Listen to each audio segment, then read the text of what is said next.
Hey, let's talk about some other serious stuff here going on, too, because, you know, we've spoken about the tariffs and all of that, and we were supposed to have in the United States all sorts of hyperinflation, with doomsayers predicting that the Trump tariffs would stoke inflation.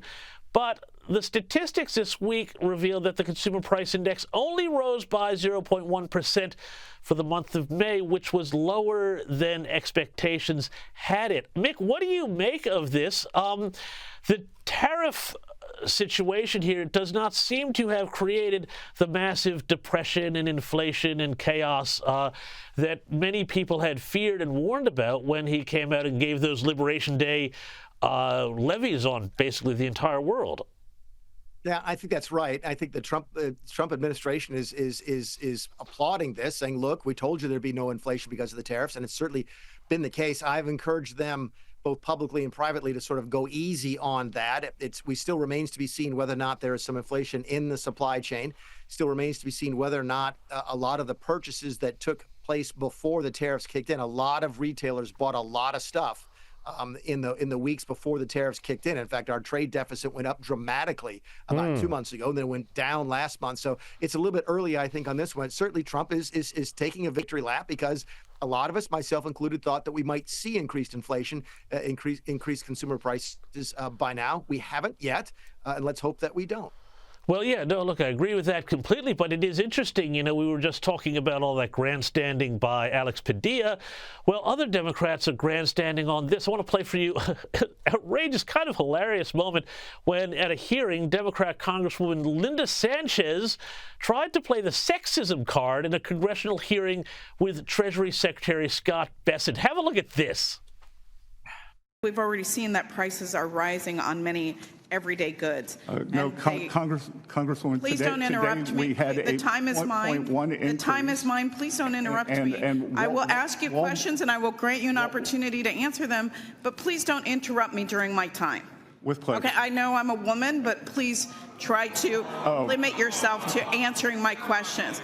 No, I'm sorry, but we get talked over all the time. Mick, I don't know what was better there, the look on Scott Bessent's face when he was levied that charge at him, or the groans from the audience in the gallery as she even said it. Why do Democrats, Mick, constantly have to play the victim? Because that's what they're selling. That's what they're trying to convince you that you're a victim as well, and that maybe you'll vote for them if you feel like you are a victim as well. Look, I know Congresswoman Sanchez. I've worked with her for many years. It doesn't surprise any of us who know her. It went over like it's all sorts of off-color things I could say about how poorly it went over in the conference room. Scott Bessent did a great job. No one could watch that video and think that he was being sexist in his commentary. So it doesn't help the Democrats. They're floundering right now, James. They are. They don't know what they stand for right now, other than they don't like Donald Trump. They are really, really struggling for a message, and my guess is they're never going to find it from Congresswoman Linda Sanchez.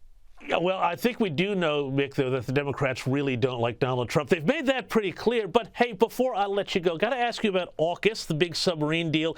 Now, there was a lot of upset and confusion here in Australia this week when there was an announced review of the AUKUS program, but others I've spoken to say, well, this is just part of a broader review of the national defense strategy in the U.S. that's been brought forward to August this year.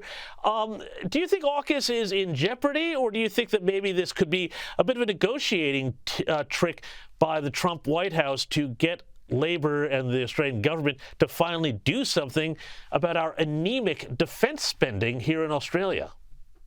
Yeah, James, I saw this and tried to pay close attention to it. You know that I work with Joe Hockey at his Bondi Partners as a senior advisor. So this came across our desk very early on. Here's what I'm looking at right now in the early couple of days after the announcement.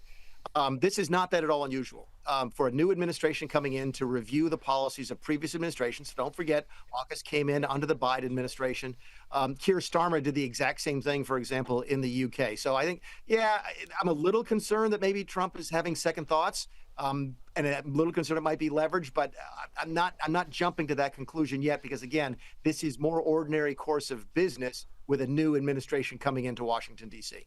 Yeah, no, I think that's about right. Mick Mulvaney, thanks so much for joining me on the U.S. Report. See you next time.